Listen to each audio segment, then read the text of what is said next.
Hello, guys. I want you to listen to this. Some of the ways that we talk about other people who are not black, some of the assumptions that we make about other people. I wonder if some of the ways that we talk about people who are not black is also racecraft. Is that too racecraft? Racecraft is like witchcraft. It's showing that race is a belief and it doesn't have a basis in our reality unless you are in a society that grows up saying race is a thing, like black people are black, white people are white, blah, blah, blah, blah. We're all different. No, that's not really true, but anyway. Is that fall It can be. It can be.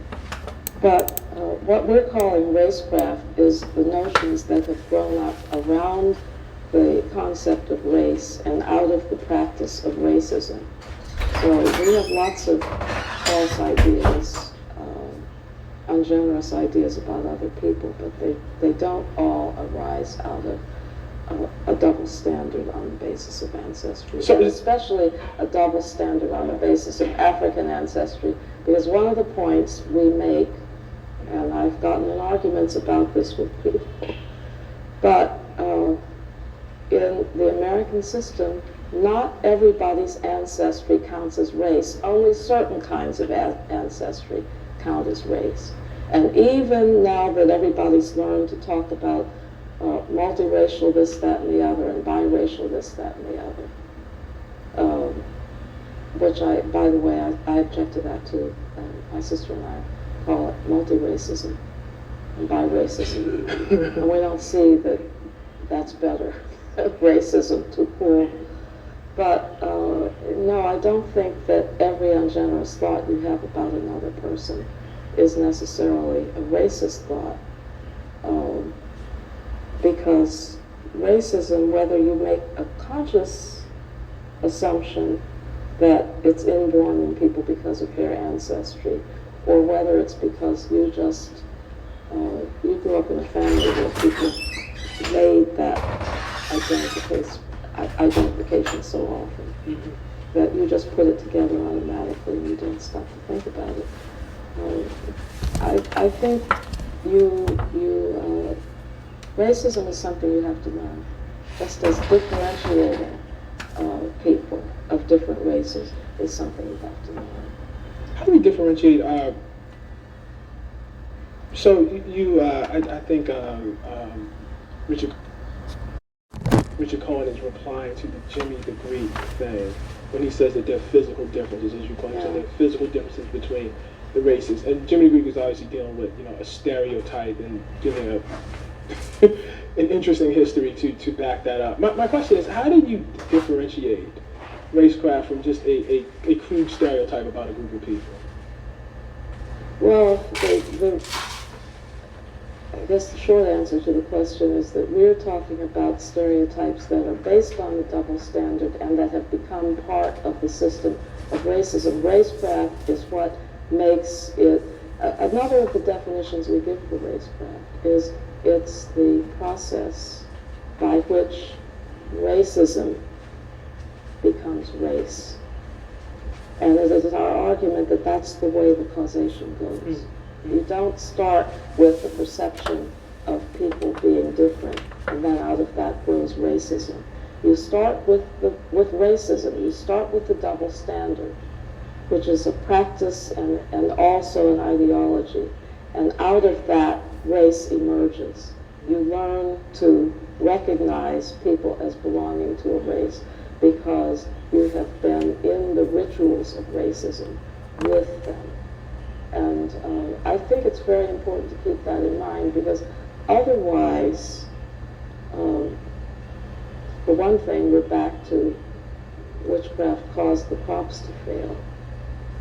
But it also leaves us thinking that there's actually nothing we can do about it, even with our own students and our own children.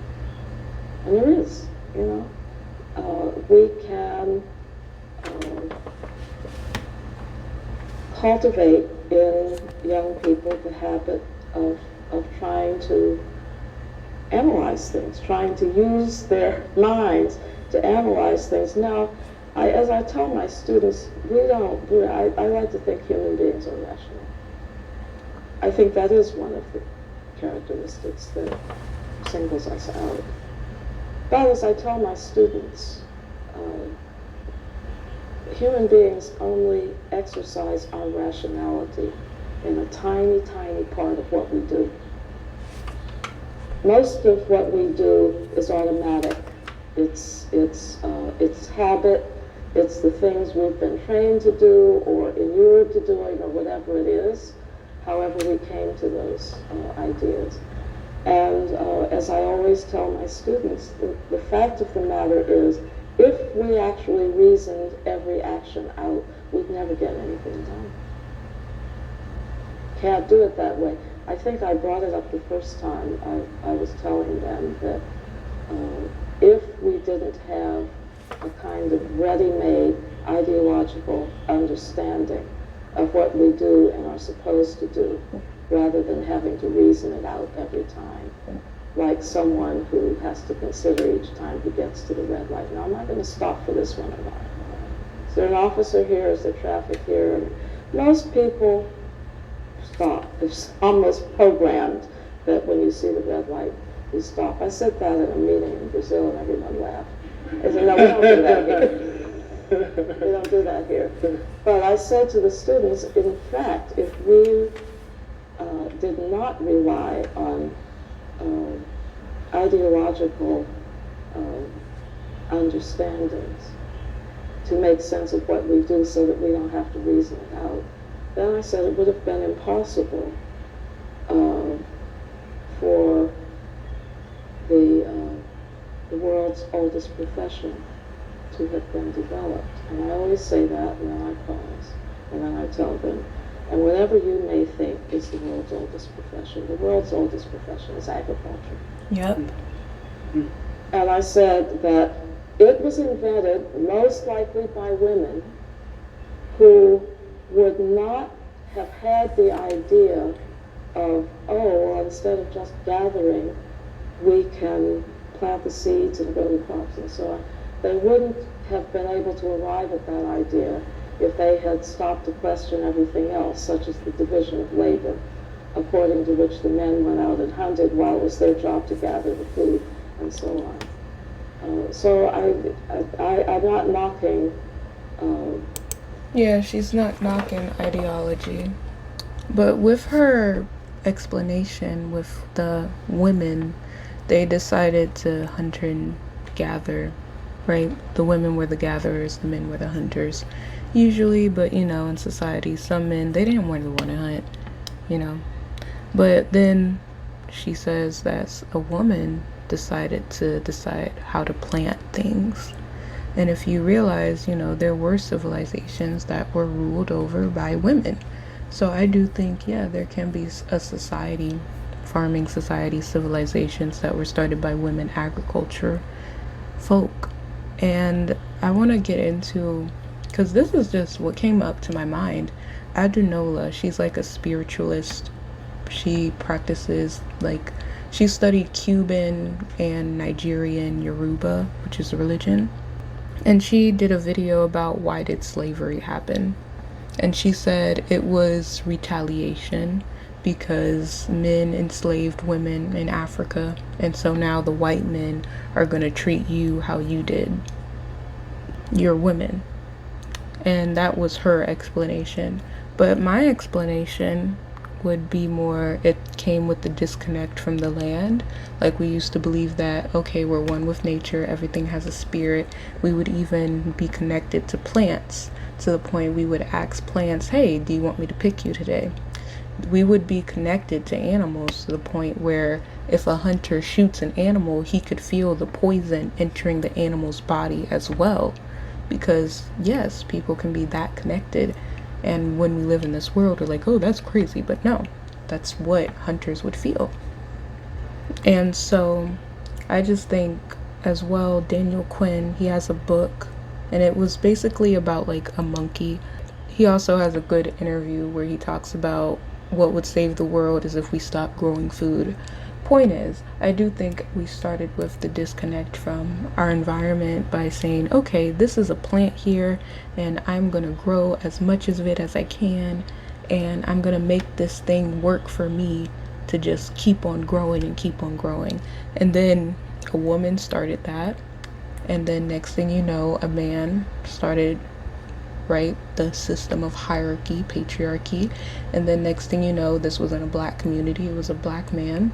Now we have white people being, again, the slave masters, slave owners, and then we just have it going up the ladder, where it's just like a system of somebody on top and someone on the bottom. But what did I have to say for that? Yeah, if I'm thinking about what Adenola said, how she said, oh, well, it began with black men being mean to black women, then I would say, okay, it began, I think, with, again, the disconnect from nature, where a black woman could have disconnected and been like, you know what, I'm gonna force this living thing to reproduce only for me. I'm gonna force this living cow to reproduce only for me, because really, like, farm work was not something for men, because you don't need to lift 50 pounds to like do farm work.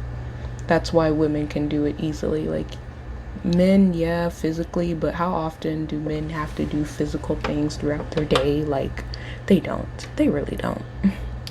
So anyway, especially as a farmer's life, when societies like 10,000 years ago were first being developed, y'all. So yeah, if I were to think about it in that way, yeah, it does make sense to why there is suffering, because it's like you started, because also here's the other thing, even if we stop even eating meat, we're still going to destroy the earth, because we cannot save animals by growing food. We're taking land from animals. We have to clear it. We have to kill animals that were already on the land, and then boom, like, it messes up society as well. When like the white people came to America, they brought on the first ice age because they killed off so many Native Americans. As not the first ice age, but you know, it was like the coldest winter ever. And this news article came out to say, yeah, it was because they killed off Native Americans to the point it flipped and changed the whole climate. Because like when you kill off a big body of people, animals, the nature like responds. And yeah, that article, you can search it, like something about Europe brought on the ice, the coldest winter ever, and then they ended up killing their own people. But you know, that wasn't enough to really say they're doing the wrong thing. Anyways, capitalism is just a whole lot of somebody's gonna take your spot and dominate you, just like how you were hurting other people, and you don't want to be a part of that cycle. So, and everything she said was great.